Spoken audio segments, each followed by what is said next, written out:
His ultimate goal, gotta call my team back at Old Knot Hole. It's Sonic and the Freedom Fighters. Sally the princess, one of a kind. Bunny always there to get you out of a bind. Rhoda the genius looking through the archives. And Tails flying fast, got dreams sky high. Antoine's a jerk, it's Sonic and the Freedom Fighters. Hey everybody, welcome back to the Archie Sonic Digest. I, as always, am your host Sonic Speed, and today's guest is a good friend of mine, also very knowledgeable in his own right about these hellish comics. My good friend Jackal, why don't you introduce yourself? Hey, I'm Jackal. I'm not actually super big on the Sonic comics. It's this podcast that's kind of got me more interested in it as of late.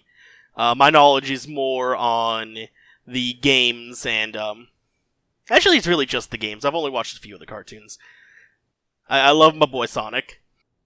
Who doesn't? Who does not love Sonic the Hedgehog? A lot of people. Anyway. I was gonna say, I think a lot of people do anymore, and he only deserves some of the hate. And, well, as you can recall from the previous episode, a lot has happened. I mean, Robotnik fucking dead. That is a very bold thing for them to do. Killing off the main villain of the series. This was a monthly comic, right? Yep. So I'm surprised they'd kill off Robotnik this fairly early into the series. That's pretty ballsy, actually. Well, I explained this in the last episode too, but just to recap a little bit for our listeners, they believed that the comic would be canceled after issue 50, partially because, like, for one thing, the series was already moving on to a new era. Like, I think that comic was released in like 1996 or 1997, and the TV show that the comic was based off was finished in 1994, I want to say. So they just saw the writing on the walls. They're like, okay, we think that this is gonna, stop, at least this incarnation. Maybe Sega will tell us to, like, move on and focus on the games more with a new canon, blah, blah, blah. So they were just kind of giving a bookend. Or they wanted to, at least. However, the joke is on them, on account of the fact that this comic, at the very least, lasted for 290 issues, and that is only the main comics we're counting on that number. It's always been mind-blowing to me how long this comic series actually lasted for. I mean, yeah, I think that's a fair assessment. Like, why did it go on so long? I'm surprised that it took a lawsuit to get a reboot, but we're getting ahead of ourselves. We're getting very ahead of ourselves. So, while we're wondering what could possibly so happen, what is the aftermath of Robotnik dying and a whole new status quo? Well, lucky for you, we've got an answer for that, and that will lead us to begin with Sonic the Hedgehog number 51. Written by, we got a new face, well, not a new face, he was actually with us for issue 50, writing Carl Bohlers. Jackal, does that name ring a bell to you? Not at all. No? Well, okay, I'll say this much. Carl Bohlers is probably the antithesis of Ken Penders, for a lot of reasons. For one thing, Carl Bohlers is actually self-aware enough to understand that he's writing for a fucking video game character and not trying to project his own story onto these characters. So he looks at the situation and goes, like, you know what? I've done my homework a little bit. I know what these characters are about. I'm going to write them to the best of my ability and write stories that I think are appropriate to the situation. Has he actually played a Sonic game? That I don't know. All I do know is that he has done his homework. Alright, more than Penders, got it. That's Carl Bohlers. I do think he is generally one of the better better artists, artist, writers, same category, of this era. He actually wrote one of my favorite arcs for the comics that we will not get into way later, unfortunately, but when we get to it, believe me, you will know, because I have many thoughts. Carl Bohlers is the writer, Sam Maxwell is the artist, another new face. Unfortunately, I didn't find much on him, but, an artist is an artist. He does a good job, I think. I'm gonna just say this now, just looking at these covers. I'm not a fan of most of these Sonic covers, or the Knuckles ones for that matter. That's kind of a shame, because most of the covers were done by Patrick Spazatine, who is probably the best, at least of this era, art-wise. Like this one for 51, I don't want to say is bad. Sonic's head looks a bit weird, but that might just be me. I mean, I think saying Sonic's head looks weird is just a default statement. Like, yeah, it's supposed to look like that. Don't think about it. Fair enough. So, let's actually begin on number 51. So, we open. Sonic is being awarded a medal on stage in front of the whole town of Knothole for defeating Robotnik, throwing a party for him, and, all's well. They're celebrating. They won. They won, Jackal. So the next scene, we see Sonic asleep. I have in parentheses, as important as always, in a race car bed. I loved that. I forgot to put that in my notes, but I love the fact that it's a freaking race car bed. It is on brand. Yeah, I expect nothing less. So he's awoken by Sally at his bedside, saying that they have a secret mission for him and they need him ASAP. Sonic is taken into the Great Forest, ambushed by SWAT bots, or actually combots, I should say. They're different. And Sally slowly is turned into... She's slowly being roboticized. So, fake robot, whatever. Sonic is quickly attacked, but Tails just, like a real bro, swoops in to save him and warns him that, hey, someone has taken over Robotnik's spot and roboticized Sally and ambushed you. And Sonic's like, whoa, okay, what do we do about this? And hey, what's that Badnik doing down there? As we see Tails slowly becoming roboticized himself, throws Sonic into said Badnik. In response, Sonic pushes past it, burrows down into the ground, and pops up past Bunny, where she's hurt, and surprise, surprise, she's also going roboticized, full roboticized, and attacks Sonic. Thankfully, he's near the Lake of Rings. He tries to grab one, but it kind of stuck to the water. And is about to be attacked again by Bunny, but just decides to run off to Knothole. However, throughout the courses of these events, there are like flashes of Sonic's Uncle Chuck showing up to him right in front of his face, like a screen projector, but he's not like speaking coherent English. So Sonic has no idea like what he's saying. Sonic, the best thing he can come up with is think that he is warning him to just go to to not go to Knothole. He ends up getting there either way and finds Robotnik alive, warning Sonic that he's out for the count, all your friends are roboticized, you have no choice but to surrender. He's stolen all the magic rings and says, again, you have no hope. You're done here. Sonic's all of his robo freedom fighting friends just like echoing him, just saying, join us, Sonic, over and over. And then ends up being awoken in a shocked state, sweat beading and all, with Uncle Chuck and the freedom fighters surrounding him. With Uncle Chuck saying that, quote, his metal was tainted with some kind of virus that trapped him in a dream state. If he gave into Robotnik's wishes, Sonic would have been trapped in a coma. They suspect Robotnik was the one behind this, but Chuck thinks that this wasn't the case. That's the end of number 51. Now, already, I like to think that there's a little bit of an issue here. Not because of the story itself, but I think Sonic being trapped in a dream state because of a virus that would have made him succumb into a coma, I'm not gonna lie, I think that's a little overkill. Like, we can let him just have a PTSD-induced nightmare and just stop it right there. Don't you think, Jackal? Especially with the storyline for the next couple of issues, it being PTSD would have made a lot more sense. Mm-hmm. I thought that was a little bit weird, especially since in my notes I put that it was a computer virus. And the only reason I thought that was when he woke up, just all the computer stuff hooked up to him. Is that just what Chuck does? Yeah. Long story short, yes. Okay. Actually, looking back, why wasn't it just a dream? PTSD dream instead of, oh, we somehow put a virus on this metal that we knew you were gonna get. Somehow. That's my thing. It's like, this is all a lot of overkill. You don't need to make this whole like, one of Robotnik's allies put a computer virus in Sonic's head. Like, no, they just won a war. It makes perfect sense for Sonic to have a nightmare about losing said war. Like, he's coming down from a lot of adrenaline, a lot of years-long stressors. I don't want to like psychoanalyze, nor am I claiming that I'm a psychologist in any facet. But like, that's perfectly understandable. Like, if we just got a story of, like, Sonic jolting up in the middle of the night out of a nightmare, he's just like, oh, thank God it was just a dream. Maybe have some of the other Freedom Fighters were, like, hearing him screaming or something. Just be like, Sonic, it's okay. You had a nightmare. It's fine. It's fine. You're okay.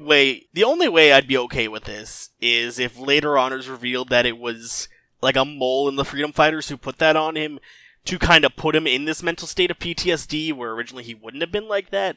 But I'm gonna guess that's probably not what happens. I don't believe so. But enough about Sonic number 51. Let's move on to number 52. Written by Carl Bollers and also another writer, Tom Rolston. Again, didn't find much on him. He does the job done at the very least. I'd actually lied earlier, I do like this cover. Oh yeah, this cover, if you can see behind me, exclusively on patreon.com/SonicSpeed, you'll see that the cover is grayscale Sonic in a suit. It's actually a very nice art piece, if I do say so myself. And speaking of the artists for this issue, Galan and Art Mawini. So, Sonic number 52. We open with Sonic training Tails on, how to keep up with speed, using his tails as propellers and all that. And then they see a magical floating suit and flies away, to which Sonic is like, hey, that's weird, I'm gonna follow it. Sonic follows it into a cave, trips, and the last thing he sees is a flash of light. This is the first two pages, completely normal things to happen. We then flash into... And by the way, from here on out, the comic is like in complete grayscale, because the setting is this sort of like mystery noir thing, which I don't know about you, but I think that was a good touch. I'm going to spoil it now. I really liked this issue for the new noir setting. I'm a sucker for that kind of thing. I had a lot of fun with this one. Hey, you know what? Fair enough. So with that being said, we see a casino establishment. We see Sonic in said suit he was following, meeting up with someone called Miss Acorn. She arrives and asks Sonic to bring her back her friend Nicole, who has information about stopping that horrible Dr. Robotnik forever. Sonic runs off, talking to Uncle Chuck, running up a building of a factory, and he's breaking in. He finds that there's robot oil just all over the floor, but the factory isn't on. The machines aren't running. But Uncle Chuck is tracking those 4 robots that broke off that was there. Sonic is able to find them and quickly takes them out and grabs Nicole. Little surprised that Sally was referring to a handheld computer, but he's done weirder things, according to him. They're ambushed by Robotnik, now in the casino, telling Sonic that the person that hired him was actually the head of the rebellion. Sonic is a little taken aback on account of him being a radical centrist, but Sonic decides to fight Robotnik regardless. He is trapped, Sally held hostage, and she explains that the reason why Nicole was such an important asset was because she downloaded some plans of Robotnik's factories and left her behind in an escape. But that's why she hired Sonic. She had to go find Nicole. Robotnik says they're screwed, right until Sonic pulls out a power ring, grabs Sally, and just jets. Uncle Chuck, over the comm, arranges for a plane to come take Sally back to the Great Forest, and offers Sonic to join their resistance, but Sonic is just all cool like, nah, I work alone. But he's convinced, so it's all good. This is the very end of the story. We shift back to the real world, colors and all, as Sonic tumbles out of the cave with the Freedom Fighters looking for him. And Sonic kind of recalls the story that he went through with saying, like, with Rotor saying, like, come on, Sonic, Robotnik's dead, what are you talking about? Right as Sonic winks into the camera, and we have a nice bookend to that story. No, that was a lot of fun, but are we going to ignore the 2 Mystery Science Theater robots that were there? Yes. Okay.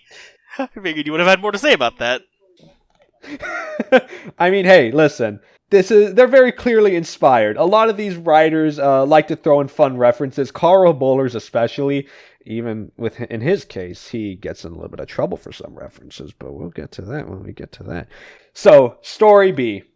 Written by Carl Bollers solely, art by Art Mawini solely. Focusing on Sally. She's contacting other freedom fighters groups from around the world. We see other characters that we've seen before, like the Down Under freedom fighters. Even Knuckles is thrown in here just for laughs.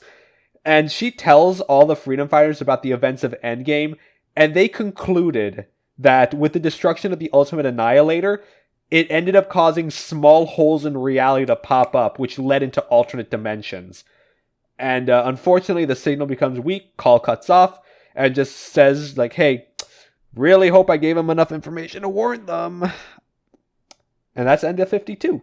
We have a fun story to start us off with that doesn't really have much to do with anything until the following story is just like, hey, by the way, holes in reality are popping up, so don't be afraid, all right? All right, peace. Just hop into that alternate reality. Sometimes it's a Noir world. Sometimes it's Sonic Boom. Sometimes you end up in SATAM. No, not S. Sorry, I meant to say Adventure Sonic the Hedgehog. It just depends on what kind of clothing you find that week. I guess so. Without hesitation, we'll go into Sonic number 53, written to us by... Let's give it up for our man Ken Penders. Let's just give it up for Ken Penders. Yeah, let's go! This is what I'm here for. Art by Art Mowini. We open on the Freedom Fighters. They're cleaning up Robotropolis and are greeted in by Knuckles coming in on a little UFO thing. And he's accompanied by a female echidna named Julie Sue. Now, Jackal, before you get into this, I just want to say, for all of you fellow fans of these comics, I'm sure hearing that name triggered so many, at worst PTSD, at best semi-fond memories. I do not like this character design. But I think I'm also tainted from future knowledge into what I've seen her become. So maybe it's just that. Hey, that's fair enough. I will say, as far as her design goes, she is the most unique in the terms of echidnas, in large part because all echidnas just look like Knuckles anyway. Yeah. So, like... Yeah, no. It's basically comparing, like, I don't know, a D- to a D+, I guess. I don't know how else to put it. Like you tried a little bit more, but you barely passed. You served your purpose, I guess. But yes, Julie Sue, this is actually where we are, like... We're not introduced to her, per se, but we're made aware of her existence. We will talk about her more later. You're going to wish that we didn't, but we're going to talk about her more later. We move on to Sally catching up on Knuckles about how the Sword of Acorns that they found actually was a fake, and it didn't really heal the king. Knuckles is asked to find the real sword again, but he says that he doesn't really have the time on account of the fact that he found his ancestral homeland Echidnaopolis in another zone, and it was recovered into the Prime Zone. That's another thing that we're going to get into. And again, you're going to wish that we didn't, but we're going to do this for the sake of journalism. You're with us for the long haul, buddy. Just to give the audience a heads up, I took notes while reading these comics, so I wasn't going in completely blind. For these first 3 issues, I didn't have much to say. Starting with the Knuckles stuff, it was just, alright, point after point after point after point after point. I got a lot to say about those. So, the group is breaking off to talk separately. Knuckles goes with Antoine and Sonic, only for them to be interrupted in the factory by someone at the top of their lungs shouting the name Maurice. And it turns out that person was Sonic's dad, roboticized, calling Sonic by his middle name, with his real name being cut off by Sonic. Antoine is laughing at this situation in tears, runs off to tell the other Freedom Fighters of his oh-so-embarrassing nickname, with Sonic chasing after. Knuckles and Sonic's dad are having, like, a little heart-to-heart about the whole situation, about, like, you know, they have their own relationship issues with their family, like, you know, I just found out about a situation with my family, Knuckles is, you know, Sonic is embarrassed by his father. And so, to bond a little bit more, Knuckles is invited to come over to the home for dinner. That's the end of that story. Now, let's stop for a moment here. Let's digest something here. Let's digest something. Sonic has found out that his dad, and assumedly also his mother, are fine. And his dynamic right now is basically just akin to, Dad, you're embarrassing me in front of my friends. And that's it. Little weird, don't you think? Yeah, just a bit. I actually do kind of like Knuckles' interactions with his dad, though. I thought that was kind of okay. Actually, no, let me go back for a second. I actually like Knuckles in this comic, especially the stupid handshake him and Sonic do. Yeah, it shows that they're slowly warming up to each other after beating the shit out of each other for the whole series. Going back to the Sonic thing, though, for a second, Mr. Loremaster, Was Maurice's middle name in the Bible? What? Oh, you mean oh. the character Bible? I think... Yeah.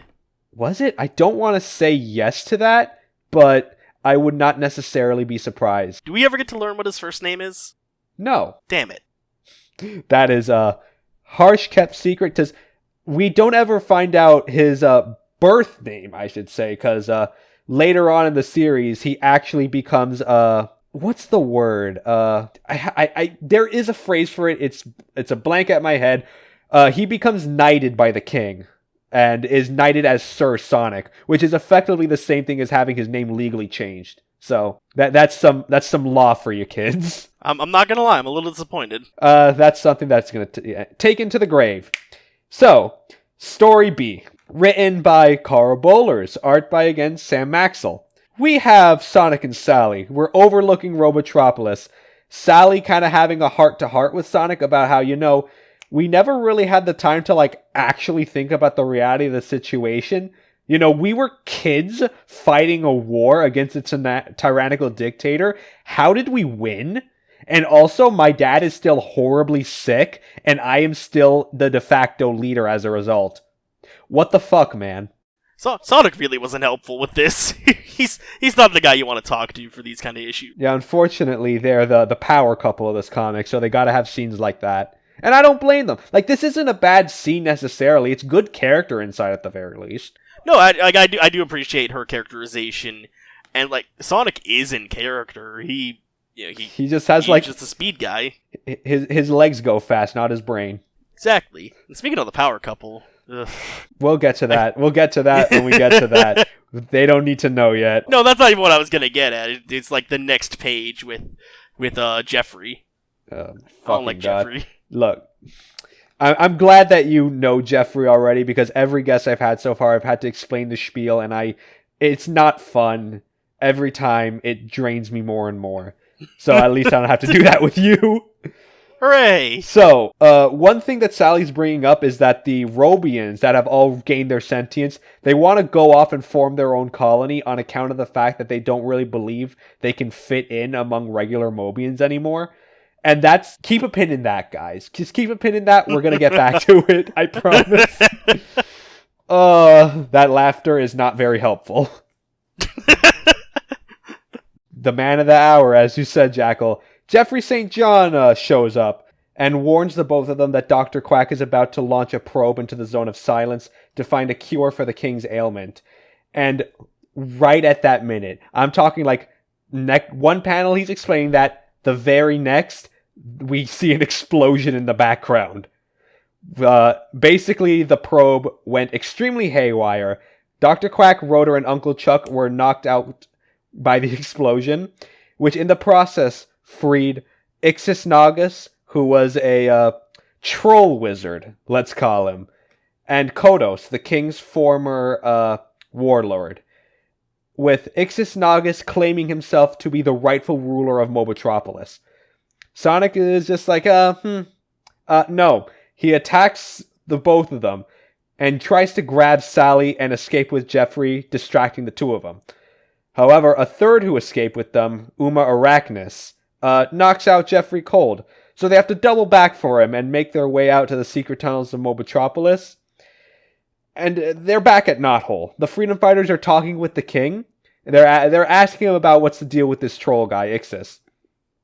And, surprise, surprise, the king actually says that his claim to the throne is legitimate, because when he was in the Zone of Silence, he made a deal with Ixis to say, listen, use your magic to help keep me sane, because the properties of this area, the longer you're in the Zone of Silence, the more your mind is going to get fucked up. You will go insane. So, in exchange for this deal, Ixis made the king swear fealty to him, which basically meant he turned over his kingdom and intended to serve as his aide. Well, as his knight, really. So, Sally, as the acting regent, declares the claim illegitimate on account of the fact that it was a contract signed in a desperate situation. So, their next course of action, storm the palace with the Freedom Fighters. They go after Ixis and Kodos on the front lines, and they actually have him on the ropes. Kodos is basically down for the count only for Nagus to crystallize him, I believe is the term. Use his magic to turn his skin to crystal and commands him directly. Sonic uses a little bit of a sneaky sneak and baits Nagus to turn him into crystal, but ends up hitting an after image of Sonic. This leads Sonic to be distracting Nagus just for that one split second and takes away his wand and destroys it. That turns all the crystallized fighters into statues, basically unable to be commanded at this point. Nagus is forced to disappear, so the best thing that they can do is call it a victory. That's a lot. Yeah, no, like, it's like, alright, we're Sonic PTSD dream. Then, we're having fun. Then, oh no, Warlord from another dimension who can turn people into crystal. One thing I don't understand is Sonic's claim that it can only affect non-organic stuff at the end when it just gets his hands and feet? It's the after image thing I explained about, because Nagus hit an after image of Sonic, so technically he was only hitting light. Okay. So yeah, glad you're asking questions, because no doubt that the audience has the questions of their own. That's number 35 or number 53 done out of the way, and boy oh boy, now we're gonna get into the fun stuff, Jackal, because it's time. This is what I'm here for. The next comic we're covering, Knuckles number 4. And this is actually another trilogy set of comics. We're done and dusted with having miniseries with Knuckles now. This is now his own full series, baby. We're on full force. Knuckles number 4, brought to us by Ken Penders, art by Manny Galan. Vector is swimming in a lake and ambushes a Dark Legion underling. They fight for a fat second. Vector's losing and tossing him aside, to which the underling goes after Knuckles, that is now in their sight. Knuckles is meditating, right, and is about to be attacked until Archimedes just gives him the heads up. They're grappling each other, and Knuckles unmasks the Dark Legionnaire, revealing them to be Julie Sue, who we were pointed at earlier. Knuckles unarms her from her taser, shocks her, and demands to know where Kragok is. I have a direct quote here. Bear with me on this one. Quote, "And where is the rest of Kragok's thugs, female?" It's not that funny, but damn, Ken, where were you at with writing that line? Clearly, Knuckles, and by extension Ken, don't actually know how to talk to women. I mean, look, as far as Knuckles goes, he was raised antisocially. I don't necessarily blame him in that front. He didn't know how to act. He was born on an island. What does he know? He's never talked to people. He's got his friend right there on his shoulder. Not women, bro. They're different. Okay, we're moving on. We're moving on. So, she introduces herself, explains that Kragok initiated the self-destruct sequence out of fear that Knuckles will actually learn the situation. However, when she saw Knuckles leave, she kind of how do I put this? Her heart went doki doki, boys. And that's not even me pushing anything. That's actually what happened. I was gonna say something very different, but we don't need to get demonetized. That's what patreon.com/SonicSpeed is for. Anyway, she wanted to rejoin the League after escaping from the explosion, but she just can't. It feels like someone is forcing their will over mine. Direct quote. The Chaotix then show up. They're trying to pick a fight with her, but at the same time, they report that there's an earthquake going on near the Marble Zone. From there on, Julie Sue truly defects, disrobing from the garb and all, and joins Knuckles and the Chaotix to investigate. All the while, Knuckles' dad is looking over on his monitors. So someone else then comes in to talk to him, and from here on out, we now learn his name. It's Locke, if you were wondering that fact. They say that this situation just has disaster written all over it, referring to the relationship that Knuckles and Julie Sue are fostering, let's put it. Did Ken Benders have self-awareness there for a second? Did it break through? No, there's something else going on. Oh. There's I'm gonna I don't believe I've mentioned this before. If I have, bear with me, listeners. Ken Penders really, like, plans shit out in advance. Like, way on in advance. That's actually something I respect. So he's given, like, a little nugget of information for something that'll be relevant much later on. So, pin in that once again. The gang are walking out for a few hours. They're eventually hit by another earthquake. And the first thing that's in their line of sight is what Knuckles describes as the ancient city of Echidnapolis. They walk a little closer, Knuckles and Julie Sue specifically, only to be warped into the middle of the city.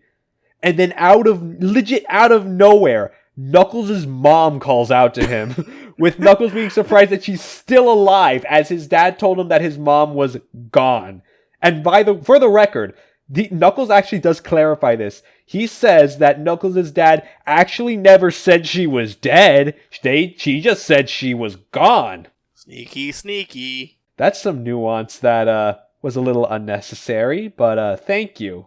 Maybe, I guess. Right at that moment, his mom and the whole city vanishes, with Knuckles and Julie Sue are just stuck in the middle of the marble zone. To which they're hit with yet another tremor. Knuckles falls down a ravine that was created, but Julie Sue catches Knuckles.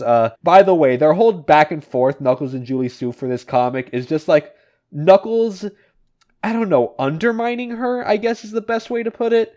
Like just saying, hey, it's not like I don't need your help, but it's a lot of Julie Sue being like underlying all at all, just like, hey, I can do what you can do, motherfucker. Shut up. He talks down to her a lot in this comic. Yeah, that too. Which again, that might just be Knuckles doesn't know how to talk to women thing. Echidnapolis comes back right on top of them. This time, with everyone in the city is just in a panic. One Echidna running by saying, it's the end of the world. Julie Sue points out to a plaque and to a statue nearby, dedicated to someone by the name of Hawking, who created a machine called a hyperzone projector. Julie Sue suggests that they, including Knuckles and Archimedes, who's with them, we need to go find this Hawking person. Up until they're arrested by the cops. Just the regular-ass police. All Knuckles cops are bastards.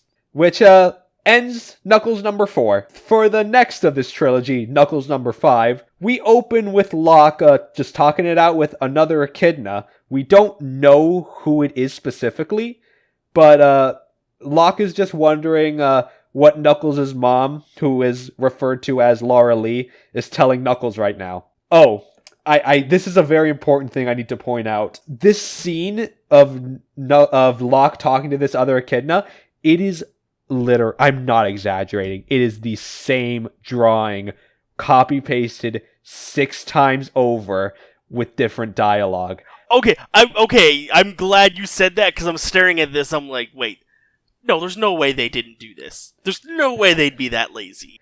It is... listen, Jackal, I may have not lived very long. I am but a poor 23-year-old boy, but that is, without a doubt, the laziest thing I've ever seen in my life. Good fucking God. Oh my God, I'm peeking. My bad. I'm so sorry. But yeah, it is just the laziest thing I've ever seen. Like, what happened here? Manny Galan, you're giving Knuckles' dad another expression, different. Maybe angle. have the other one turn the page so it's not just that Star Wars quote. Yeah, it's just like the same. I'm not exaggerating. Like, please, for the love of God, look it up yourself. And again, if you're on Patreon, you can see it right behind me, the very same page. Shill. Listen, shilling works. Shilling works. Patreon.com/SonicSpeed. Anyway, it's just such a lazy thing. Like, I'm surprised that an editor approved that. Like, legitimately, I can't do this. I can't fucking do this. I can't. You'll make it through this adventure, man. You can do it. I believe in you. Like, what am I supposed to say about this? It's the same panel 6 times over. It's lazy. Let's move on. So the next page is Knuckles being brought in by the police, led by the constable by the name of Remington, who quickly recognize and acknowledge him as the Guardian. And for the record, being acknowledged as the Guardian is you're basically like the supreme leader of the floating island. Like, no one will say no to Knuckles right now. Nobody can say no to Knuckles. And he doesn't really understand why. Because remember, Knuckles was raised only with like a very, very limited understanding of what his job as Guardian entails. As far as he understands, it's just to protect the floating island from outsiders. All this shit about Echidnaopolis, his ancestral homeland that he thought was like long gone, he has no idea about any of this. And we're going to get into that right about now. He brings Knuckles and Julie Sue into this like little office space and releases a false floor to bring them into a lower floor with Knuckles about to meet someone who's very anxious to meet him. Just as Knuckles reaches the floor and walks toward who he's supposed to hit, another tremor hits, to which we see echidnas seeing dingoes in their city and vice versa. I got to this page, and I'm like, wait, what? What? Echidnas and dingoes at war? Is this lore I missed? This isn't lore you missed. This is lore we're going to get into right now. So now we see the perspective change from one of the dingoes, who goes off to warn their commander by the name of General Stryker about the issue. He says he knows, and he intends to deal with the echidna problem and, quote, fight to the bitter end. If you're feeling some vibes here, that's I think you're supposed to feel those vibes, and they're not good. I don't like what is going to happen. The person that Knuckles finally meets is actually another Guardian. Stay with me now. This is Knuckles' 7 times great-grandfather, Hawking. Now, if you're wondering, how is Knuckles' great-great-great-great-great-great-great-grandfather still alive after all these years? And that's a very good question. The thing is, we're never explained that. You know, when I was writing notes, I didn't note that because it didn't click to me. Wait, this guy's super old. Maybe that's just what echidnas are in this world. I'm not questioning it. I think it's supposed to be subtext, but it is my interpretation that their extremely long lifespan is as a result of their guardian powers. Because that's something that was also explained of way earlier on. Yeah, I'd believe it. How can I argue at this fucking point? So, he's bringing Knuckles, Hawking is, into his office, and is showing Knuckles data logs from his time as Guardian about 200 years ago. Hawking is investigating some looters in certain points at the floating island, and comes across a team of them, dingoes. He attacks, takes out one of their trucks, and the way it exploded suggested that it had something dangerous. Because you know those scenes in like fucking action movies, like more older action movies, where like one car will tumble over a cliffside and just a nuclear explosion cloud will come up. That's literally what happens here. Hawking explains that the dingoes and the echidnas were at war with one another long before the island ever rose to the sky, and says that the dingoes were constantly stealing echidna technology to apply it, but they never knew how to use it, and that culminated in the dingoes. How do I put this? They stole some technology and launched ICBMs toward Echidnaopolis. I don't think this comic's real. I think this is a fever dream you've put me through. Listen, I'm just the messenger here, man. Hawking sees all this going on, the ICBMs being launched towards Echidnaopolis, and is sent to the site where all old echidna tech was stored, and pulls out a laser cannon to hit both the missiles and the dingo's home base. Now, with all those ICBMs destroyed, they had to deal with a little thing called nuclear fallout. The floating island is up in the sky. They can't really do much about the fallout. They can't evacuate anybody. So Hawking's best bet was to read Dimitri's notes, realize that, hey, there are parallel universes that exist. I'm going to build a machine, okay, that's going to place the city in an alternate zone along with the dingoes in a separate alternate zone so that the fallout can just go away naturally and the echidnas can continue to thrive. So you're telling me Hawkins did the equivalent of, let's take the city and push it somewhere else. And that somewhere else is a parallel universe. Now, keep in mind, you just basically got a lore dump, guys. Like, all this information was like back to back to back. I legit tried to parse it better, but I just couldn't. Ken Penders, I respect his ability, more so I should say his brazenness, to just dump lore like that and just think, oh yeah, the reader will accept that. Yes, 100%, totally. I'll admit, when I was reading this issue in particular, things just kind of started to gloss over and, like, meld together because of just how much lore it was. Would you say meld together? Because I would put it's more of like, I'm just accepting whatever he is that he's telling me at this point. Because you're right, this is just so much going on that it's just like, alright, okay, Dingo stole Echidna technology and launched nukes on Mobotropolis, or on Echidnaopolis? Yep, alright. The Guardian at the time used a laser cannon to destroy the missiles and also the Dingo's home base. Yep, okay. Pushing the two cities into parallel universes so they don't have to deal with nuclear fallout. Yep, alright, yep, alright, what's next? What do we got next? Knuckles actually takes all this surprisingly well for his character, at least for what I would think. That's a good observation. I'm going to get into that as we get into more of these Knuckles comics, but good eye. I'll just say that much for now. So, according to Hawking, it took about 100 years for cleanup to finish and slowly start sending people back into the original zone, but Hawking says he can't put the cities back because there's not enough energy to do so. I don't know what kind of sense that's supposed to make, but I've stopped asking questions at this point. Let's move on. Oh, I was going to say, do we not have a Master Emerald to power any of this? Do we still not have the Master Emerald? The Master Emerald is not here. The floating island is only powered by a singular Chaos Emerald. I remember you mentioning that in one of the earlier ones. But I figured by now we would have had one. Is that just not a thing in this continuity? It will be a thing in this continuity, but we're getting ahead of ourselves there. Okay. Knuckles is begging Hawking to just tell him more about his history and the lineage, and just the history of, like, the floating island in general, because he's legitimately, like, distressed over the fact that he had no idea about any of this.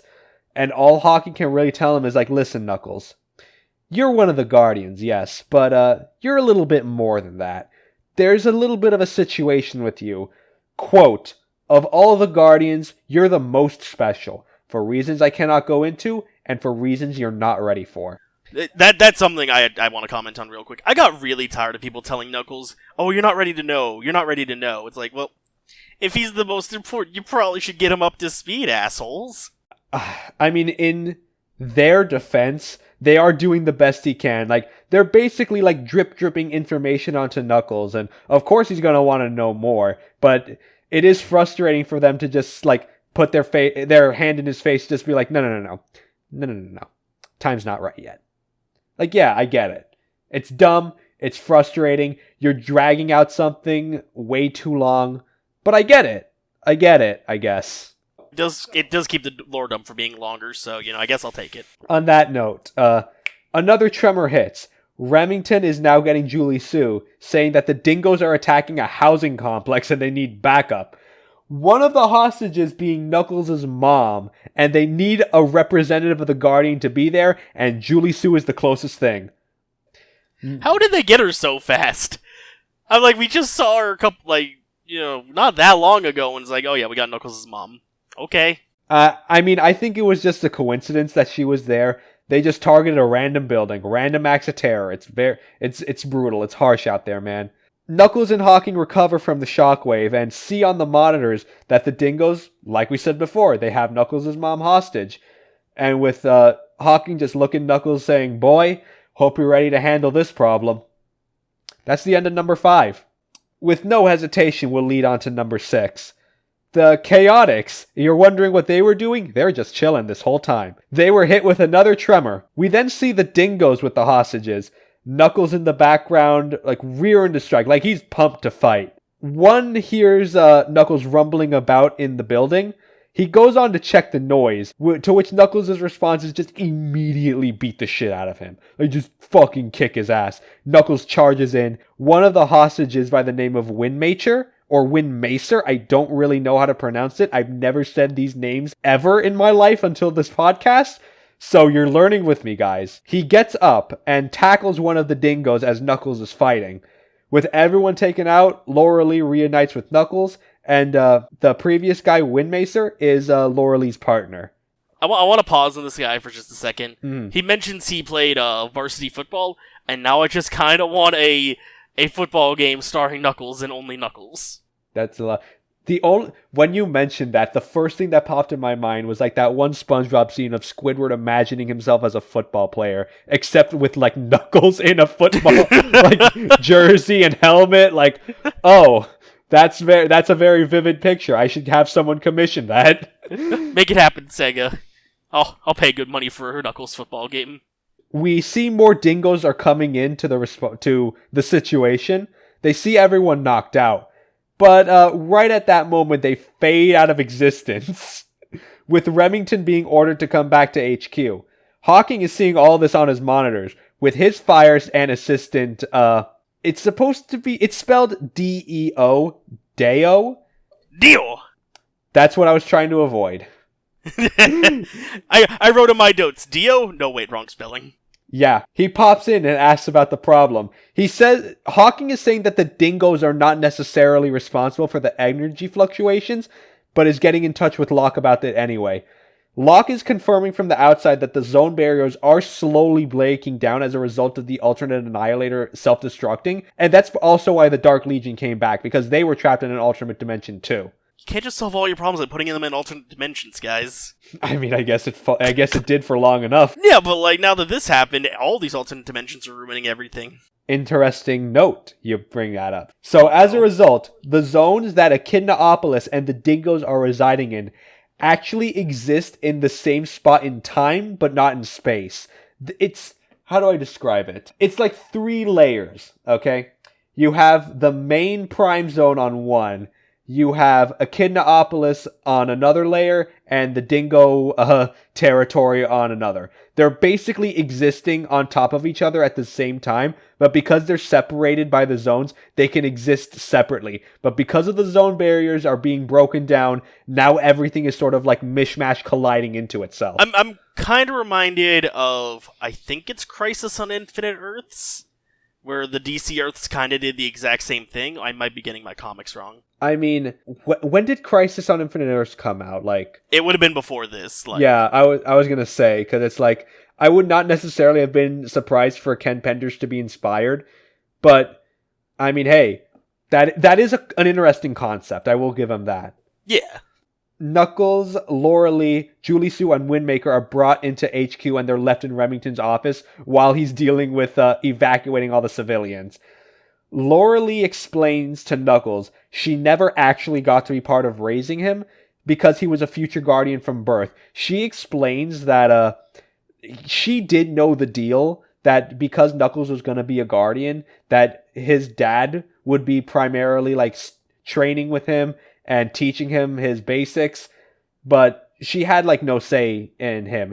I think it's even suggested that she barely even saw him since he was born. Keep that in mind for Locke's character moving forward. If you're taking notes, that's a very important one to take. Another tremor hits. We see General Stryker and the dingoes. He's talking with some of his men and orders them to take Echidna hostages that they got. They're about to fire on them. However, they were fired blanks, or dummy shots, which I have in my notes as a, quote, war crime, right as Knuckles and Julie Sue fall in to fight them off. It's just a prank, bro. Or is it? They follow one of the freed Echidnas to Stryker's office, right as another tremor hits. Deo signals to Archimedes to get everyone underground into the bunkers, like Echidna, dingoes, and all. While they're taking the elevator down to Stryker's office, who's donning a strength-enhancing power glove. This is a little silly, but what do I know? I'm just taking it as we go right now. I put that as Nintendo's not going to be happy about this one. No, they won't. So, Stryker and Knuckles are actually fighting on like relatively equal grounds as Julie Sue is getting everybody out. Hawking is then seen talking with Remington, telling him to get the civilians to the bunkers right as he's activating the hyperzone projector. Knuckles knocks down Stryker, but offers him a truce in what is basically an act of mercy, saying that if they don't work together, only the Echidnas are going to survive what's about to happen, and that's not going to be pretty. Echidnas and dingoes alike are taken down into the bunkers after several heated exchanges with one another, and go into the outside world to see Echidnaopolis is not only still standing, but back on the floating island for real. Archimedes then goes to speak with Deo, his ancestor of his own right, and says about Hawking, his fate is out of my hands, but guides Knuckles to something that Hawking wanted to leave him. It was a hat. The same hat from the OVA, which I guess is a nice touch. So when I was writing my notes and I got to the hat, I'm like, Knuckles hat, 10 out of 10. Best comic. Manny Galan, if that was... I think that was definitely like all him, because I don't know what the script says, I don't know what the intentions was, but either way, it was a very nice touch to have, referencing something from another medium. Now, on that note, this next comic we're going to be getting into is a kind of a big one, I'm not going to lie. So, why don't we, Jackal, take a short break, why don't we get some water, and we'll see you when we come back on the Archie Sonic Digest. See you when we get back. And we're back with the Archie Sonic Digest. And let me tell you, Jackal, we really needed that break because this next comic is a big one. It's a Sonic Super Special number 2, Brave New World. And with a title like that, you can only think big things can happen here. And, well, you are definitely correct in that assumption. Big things definitely happen. Written by our man Ken Penders, art by Barry Grossman, another artist I could not find much of, unfortunately, but I think his art's fine, especially for this big project. Yeah, no, I really have nothing bad to say about the art for this specific comics. Everybody was on model pretty well. Yeah. So, we open. We have a little bit of a flashback telling us about how King Acorn ruled Mobotropolis, their daughter Sally, newly born, beacon of hope for the next generation, but Sally's mom disappeared during the war with the Overlanders. Time skip a little bit, we see Warlord Julian winning the war with the Mobians, then also overthrew the king in a coup, declaring himself as Robotnik, and roboticizing Mobotropolis inhabitants. More time passed, and eventually Sonic and the Freedom Fighters overthrew Robotnik, and now have a chance to restore Robotropolis back to its former glory. Starting at the Old Palace, which Robotnik converted to his personal citadel, has to be gutted and retooled. As they're in Robotnik's command center, the team are attacked by an old Dynamac, which can't be easily hit and taken down. So it grabs Tails, Hershey, Antoine, and Bunny with its weird little tentacle appendages, to which Sally tries to remind everybody to confuse it and catch it off guard. To which Sonic does, but unfortunately throws the 4 of them off with breakneck speed. Rotor finds somebody nearby behind a curtain and see Snively controlling the mech. If you were wondering what happened to Snively, you probably weren't, and that's probably because you're a normal person with not as much attention to detail as someone like me does. But yeah, Snively was just hiding out here the whole time. I put in my notes, Snively was just kind of hanging out. He was waiting for this, I guess. Oh no, he is very opportunistic, that much is certain. He tries to run away, but Jeffrey catches him in a net. Sonic and Bunny catch the Dynamech off guard, tie it down, and it's incapacitated. So with that problem settled, Sally goes upstairs to find her old room, only to see it be turned into a storage room just for junk, and that leads her to break down into tears. So Sonic and Tails see the situation and just kind of step away and give her some space, which she definitely needs. After all that, we skip a little bit to the afternoon. Nicole gives assignments to teams to get the building back up to running. Antoine and Bunny, they're sent to find running water. Rotor has to establish power, and Sonic and Tails are sent to scout for unfriendlies. Hi, Amy. So Amy is also there in the background, just being there. And you know what? I appreciate that. Good for you. Good for you for existing. I actually did do. Sally tries to give Jeffrey an assignment, but he's nowhere to be seen. We then skip to see Jeffrey in a building nearby, talking to the king over satellite. Jeffrey saying, hey, all is well, they only fought enemies that I anticipated, old Robotnik mechs. All's going well. But the king chastises Jeffrey a little bit, saying specifically to be suspicious of Chuck, saying that since he was the one who originally invented the roboticizer and created the spy network that, quote, begat traitors to the realm, calls him a dangerous radical, and he must be investigated. However, Jeffrey rolls over, just says, all right, you're the king, you're the boss, I do as you say. He leaves one of his boys in charge of the building, No one's allowed to go inside his room, not even Sally. Meanwhile, Uncle Chuck is packing up his old surveillance equipment, saying he won't need it with Robotnik gone, but who knows what the future holds. Chuck goes into the sewers and speaks to other Robians, including Sonic's dad. Obviously, we don't need to mention, but I'll clarify, his brother, Jules. He mentions that with Robotnik gone, everyone can live in peace. The Ultimate Annihilator gave everyone their free will back. We're good. We can live in peace now. Jules mentions, quote, "What is the point of freedom without our original form? Even though, as the Ultimate Annihilator destroying itself is what gave the Robians their free will back, it destroyed the original roboticizer." And Uncle Chuck explains that, to put it simply, he can't just simply make a new roboticizer to de-roboticize everybody, because he could not take into consideration things like routine maintenance or additional add-ons that Robotnik put on. And basically, he cannot fine-tune it to the exact specifications to where they can just easily be de-roboticized. If he were to make a new roboticizer, there's really no guarantee they would survive a de-roboticization process. If they want to survive, they just have to live with the condition that they're in. One of the Robians who talks about how he fought in the Great War, who said that he never explicitly says what happened to him. Not go as far as to saying he was crippled, but he says he does feel physically better as a Robian. Chuck asks again to Jules and his wife Bernadette, do they agree? Jules responds with, quote, "I think it's time to stop clinging to false hope and power rings that don't last." The scene changes to Sonic and Tails scouting. Tails sees SWAT bots moving supplies, Sonic following from a distance. They enter a factory. They think they're discovered by SWAT bots, but are ignored with the SWAT bots they cross path with. They hear a cry for help. They find another freedom fighter who's trapped under rubble. Sonic tries to break down the rock by doing like a little peel-out move, but it's too large to actually break it down. A Robian then comes in to lift up the rock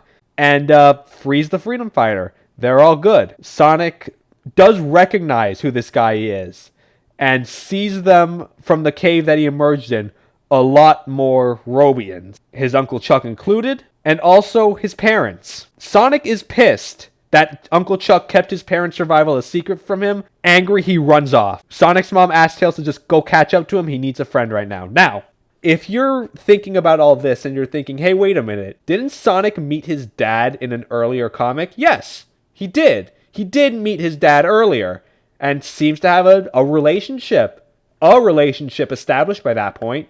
So what gives? Jackal, what gives? I've just got to assume this takes place in the past compared to that one comic, especially since they looked like they were already in Motropolis. Motropolis. Yes. Fair theory. Although I did mention in a previous episode too, the timeline for these issues are not exactly 100% like chronological. There are some issues that it doesn't make sense if they took place sequentially. This is obviously one of them. I will say this is definitely not a fault of any of the writers. I legitimately think this is an editor releasing this comic later than the earlier issue, because that was 53 that we talked about, right? Yeah, that would have been 53. Yeah, so I think this comic must have been internally delayed or something, because it doesn't make sense for this comic to be released later than 53. But hey, I'm following a reading order. I am reading it as the reading order suggests. I am a journalist. I am reporting to you the facts. But yeah, that's that. We then skip to a scene. We see Sally with Uncle Chuck introducing her to all the Robians, and Sally welcomes them with open arms, with Uncle Chuck saying, this is great, Sally. I really wish Sonic was as open-minded as you. Sonic's venting to Tails about how Chuck lied to him about his parents were being alive, and Tails rebuting that technically they were casualties since they were roboticized. Because Chuck's work was behind enemy lines, there was little chance of Sonic ever actually seeing them, and there was no guarantee that they would even be conscious. They were not whole as Robians, during that time. So Sonic takes this rationalization a little well. They go back to the city. Later that evening, Jeffrey comes up to Sally. Sally says her heart belongs to Sonic. Jeffrey does not take no for an answer, leans in to kiss her. Sonic interrupts and fucking decks him right in the jaw. I was so glad when he did that. I even have in my notes, hell yeah, Jeffrey got punched. Fuck that guy. Yeah, fuck that guy. All my homies hate Jeffrey St. John. Yeah, but this scene was unnecessary, especially following on the fact that it's just Sonic and Jeffrey are just fighting out. They can't be broken up. Not even... It takes Bunny and Antoine to water hose the both of them to get them to break it off. What was the point of this scene in context to everything going on? Like, sure, Jeffrey's flirting, Sally's not reciprocating, and Sonic is just like, hey bro, she said no. Like, alright, okay. Because later that night, we see Sally talking to her dad, and it turns out she's actually answering to him in secret, and that's it. There's really no explanation further, not even from the reader's perspective. Huh. So, the next day, Uncle Chuck is informing Sally the Robians want to start their own colony. She wants to persuade them otherwise, though. Meanwhile, Rotor is starting to set up an airport control tower and sees off a plane that's headed to the Devil's Gulag, which, for you, Jackal, that's basically like Moby in Guantanamo Bay. Oh my god. So the Rebel Underground was in that ship. They go to the Devil's Gulag, and we see them walking through to make sure that nobody tried to escape. One of the prisoners there, Snively, monologues about when the time is right, he shall strike. And that's the end of Sonic Super Special number 2. So, I was kind of quiet during that because you were summarizing a lot. I actually kind of like this issue. And what I really like about it is Sonic's reactions to finding out his parents are alive. Because that's a lot of shit to take in, especially when you've been fighting this war. Oh yeah, definitely. I'm completely with him when he's like, no, I'm mad about this. You know, Tails isn't wrong about what he said to Sonic, but I definitely get Sonic's anguish here. And I think just, you know, the realization, again, of we saved the world, now we gotta start rebuilding. Oh yeah, that's we're definitely in the aftermath of Endgame, that arc. And yeah, these are the conversations that they need to have. And in fact, glad you brought up Sonic's little complex emotions, because the next issue we're gonna cover is gonna be about that very topic. Sonic the Hedgehog number 54. We open, by Cara Bowlers did the writing. Harvo, a previous artist, did the art. We open with a monologue about Knothole. We talk about how, because of the effects of the Ultimate Annihilator directly hitting it, it was cast 3 hours into the future. And everyone that lived in Knothole went to live into Mobotropolis because of the fact that there were harsh borders surrounding it that were unable to take it down. The only way to get in and out of Knothole is through the Great Oak Slide, which, if you were paying attention, listeners, you'll know that's how they got into Knothole from the very early comics. I'm talking issue 1, boys. Damn, that's some nice continuity. We see Sonic training in Knothole with Uncle Chuck and Tails. They're testing his top speed, but they could not scan him properly because he accelerates too quickly. Sonic has a lot on his mind. We're going to be flashing back to Sally rallying the citizens about restoring order to the kingdom. She's introducing everybody who is going to lead the effort. Dr. Quack, Chief Medical Expert. Rotor, Chief Technical Staff. Jeffrey, quote, a sense of justice that will set to the standard for that of the entire state. That is very much politician fluff. Sally's got it in her. She's got it in her, I will say that. And finally, Sonic, who will be a member of a New Order Restoration Council, to which he passes out from boredom when that's announced. Yeah, I don't know why you would think putting Sonic on your council would, actually be a good idea.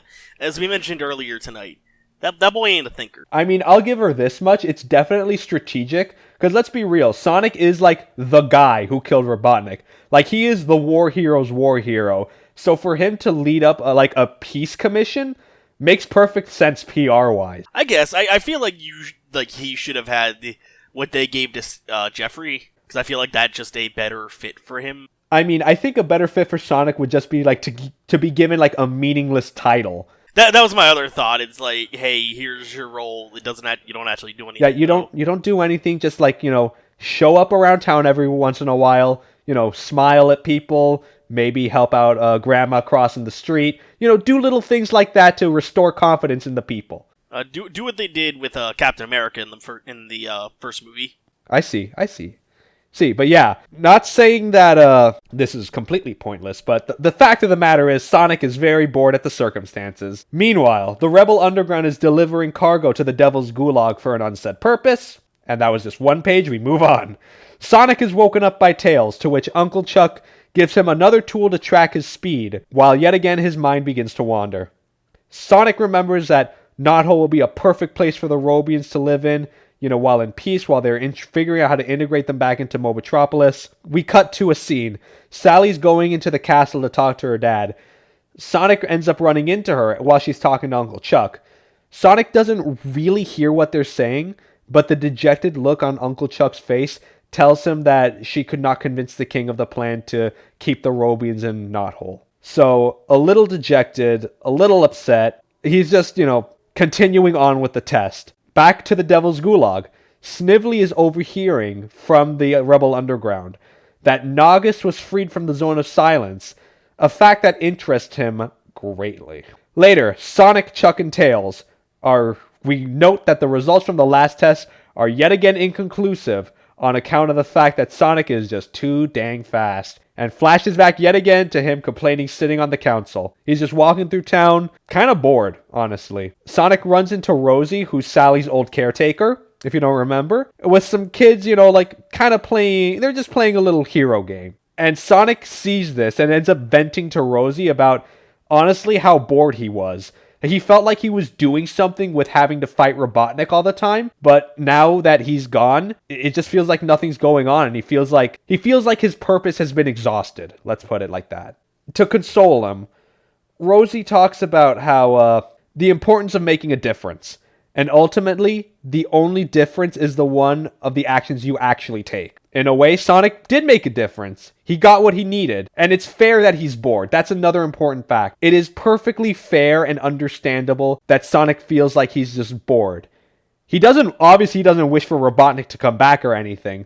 But, his feelings are valid and we have to consider this. Again, kind of bouncing off of the last issue, Sonic's actually written a lot better in these than I would have expected him to be. Especially this, because I'm like, yeah, no, I'd believe Sonic to be bored. He lived for the adventure, and now, ain't really much adventuring to do right now. Yeah, which is a shame, because to see Sonic bored, the lead character, that's a little weird, I'm not gonna lie. It's weird, but it still makes sense. Yeah, perfectly, it makes sense, but you're right. Meanwhile, we see robots that Snively made, called Eggbots. They're activated and are sent off to find Naugus. Back to the Great Forest. Sonic, Uncle Chuck, and Tails are basically, Sonic's in a hamster wheel to try to actually find out his real top speed, to which Chuck apologizes to Sonic for keeping his parents a secret from him this whole time, and thought that if Sonic knew about his parents being alive, he'd end up getting distracted from the mission at hand, and inadvertently maybe even giving Robotnik a hand up on him, because let's be real, if Robotnik knew that Sonic's parents were among his ranks, that's real leverage. Like, imagine one fight going, down, and then Robotnik just stops, hold up. You don't want to fight your parents, do you? Or even worse, Robotnik just saying, yo, if you keep kicking my shit in, I'm going to dismantle your parents and use them for spare parts. Watch me, motherfucker, I'll do it. So, I'll be real, that's a completely valid reason, and Sonic understands that. He immediately forgives Uncle Chuck with that rationalization. Right, I was reading this, I'm like, no, that makes perfect sense. No, if Robotnik knew he had that kind of upper hand, and if Sonic knew he had that kind of upper hand, it could have easily gone south for him, because he wouldn't have fought his parents, at least I don't think he would. I don't think he's that kind of monster. Robotnik would definitely do something like that, but if Sonic had to go through that, man, that would be harsh. That would have been dark. Yeah. So, like I said, Sonic accepted the apology and sees the Eggbots flying overhead. And right at that moment, Sally's calling them and telling them, you gotta come back to the town immediately. And that's Sonic number 54, done and dusted. Now, the plot line will wrap up with the last comic we're covering today, Sonic the Hedgehog number 55, with both writing and art done by Frank Strum, who is actually more of a superhero artist. He's primarily known for his work with DC. So for him to basically have a guest shot here, kind of surprising. And his art's not that bad either. I'll just put it like that. I don't know, Antoine is his name, the Frenchman? Mm-hmm. He looks kind of weird in, the first page, but, other than that. Fair enough. But, we'll begin. We pick up right from the last issue we left off. Sonic has taken Sally with him to the issue with the Eggbots. They're cornered a little bit. They see the Eggbots with a drill about to go down into a random spot in the earth. Antoine is following Sonic and Sally, with Sonic just telling him, hey bro, like, shut up, you're gonna get us fucking caught, for the love of God. Sally and Nicole are wondering why they're trying to drill in that specific spot. So Nicole's detecting an energy signature, but not from the ground, from a different place, a crypt. Sally opens the door, only to find someone alive in there. He's claiming that he was built by Robotnik 10 years ago, and with Sally opening the door, he's finally freed, and introduces himself as Monkey Khan. Song Wukong is in a Sonic comic, and I'm all for it. Man, I was gonna say that, like, this is clearly like a parody of fucking Wukong, the Monkey King, and brace yourself for this, boys. This is the closest equivalent to Goku and Sonic the Hedgehog we're gonna get. You hear that, guys? It's a Goku. It's a Goku. We got Goku. So Snively calls the bots and realizes that the spot they've drilled, they found a power ring. Snively screaming at them, saying, "That's not what I wanted. I needed you to find the energy signature of Ixis Nagus. You idiots!" But the ring that they unearthed is moved onto Monkey Khan's head, surging with energy, and is set to have Mobius, quote, "Tremble in fear, for my wrath shall be swift and terrible. The engine of destruction has been unleashed." Oh my god.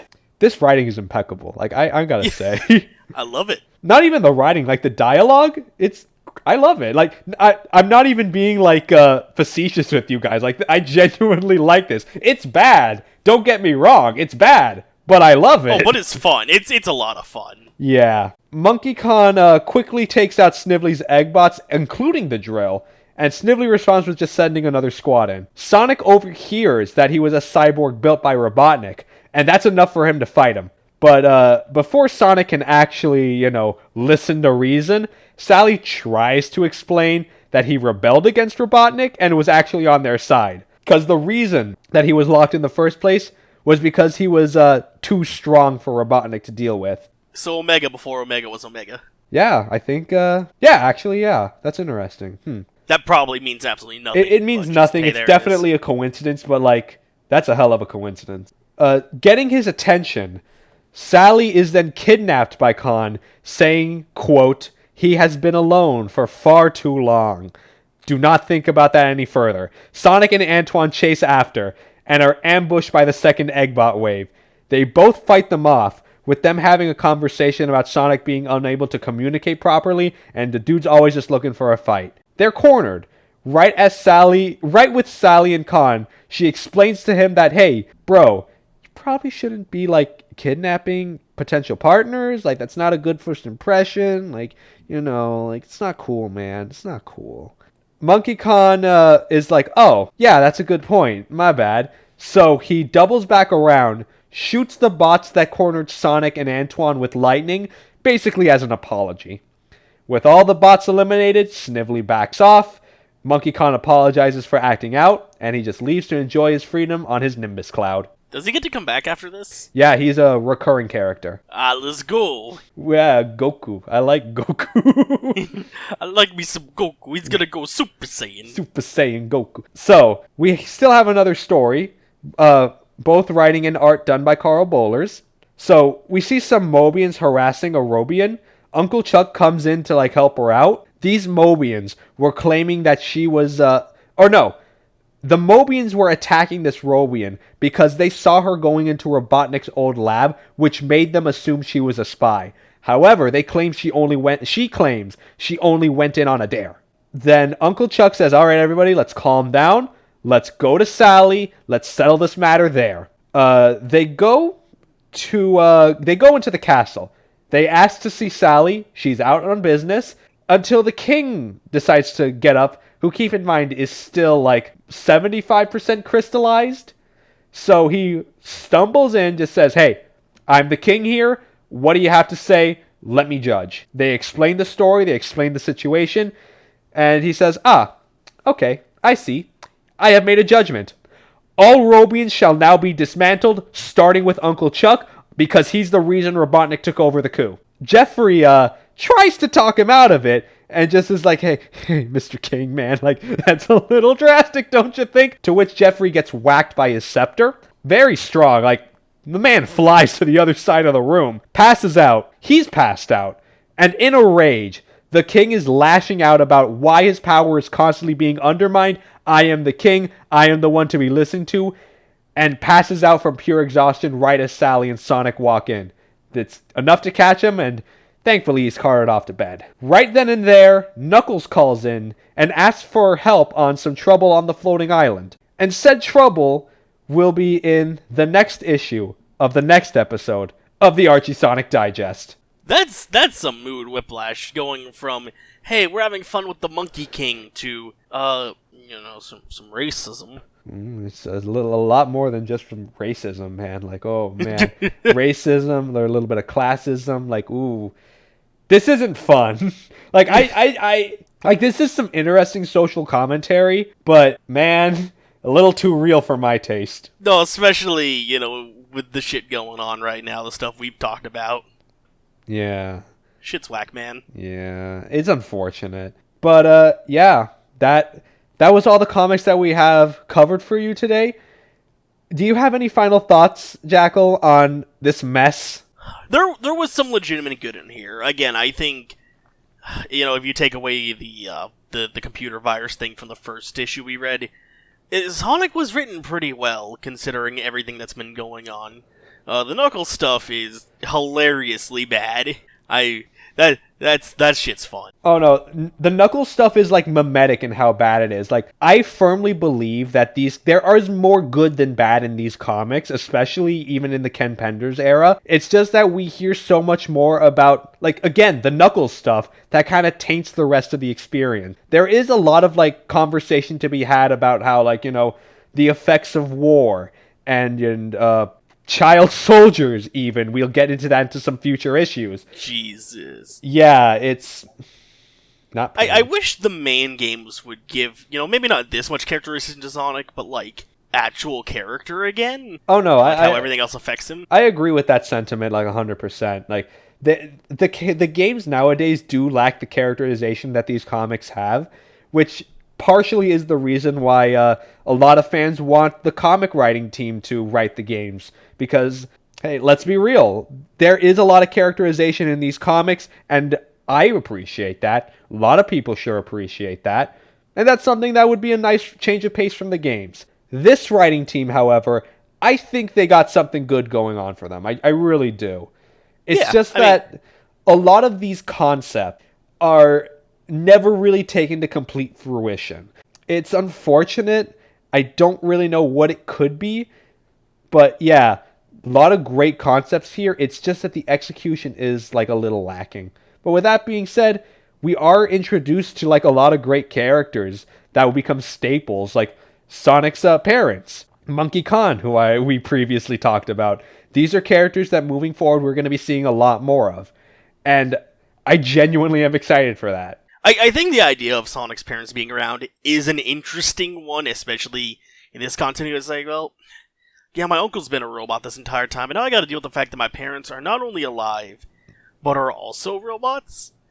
I guess Knuckles is going through something pretty similar, where it's like, yeah, I have an entire race. Yeah, I was raised to believe that my entire race and lineage was disappeared, and I'm the only echidna left.